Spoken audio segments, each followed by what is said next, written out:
Hi, Dr. Hennington. I'm Jennifer Rodriguez.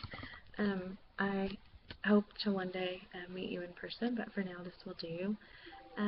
I am going to be submitting my presentation over the least restrictive environment. As an educator presently and as a future administrator, I think that it's very important for our teachers to know how important it is, how the least restrictive environment affects our special education students, and how knowledgeable their parents should be as well.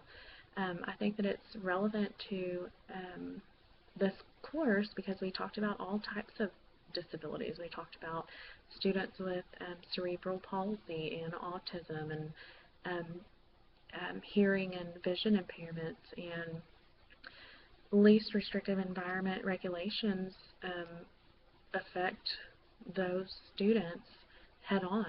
And I think that without this mandate, I think that our students with disabilities would fall behind, and the regulations for the LRE prevent them from falling through the cracks, so to speak.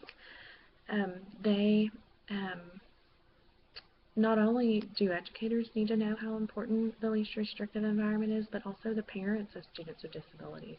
I think that sometimes we run into parents that might not know their rights, and they're not that they don't want to know, just that they're uneducated about it, and they don't know what all goes into it. Once their student that has a disability hits school age, I think that they're hit with so much information that, when they sign on the dotted line, when they hear the counselor saying your child will be given a free, appropriate public education in the least restrictive environment, they're kind of at the point where, they kind of want to get the show on the road, and they don't really know what that means, and sometimes they may not ask questions.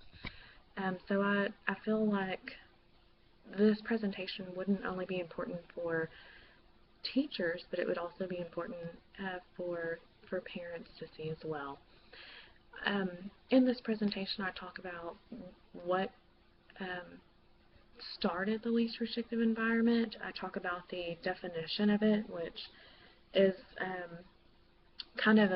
could be a presentation in itself. How the least restrictive environment won't be the same for each child, and what works. What in one environment that might work for a child in one setting or one school wouldn't necessarily work for a different child in that school. And I think that it's very important to make that very clear, to make it very known that the least restrictive environment looks very different for each child. That is my main point that I'm trying to get across in this presentation. There is a script at the bottom, so I've done it in PowerPoint, and I just typed my notes in the bottom, and I typed them just as I would speak that presentation out loud. I know I've told you before that my mind works a lot faster than I can speak, so I tend to think, and I can't get my words out fast enough. So I hope that there is a sufficient amount of information there for you to understand what it is I'm trying to say.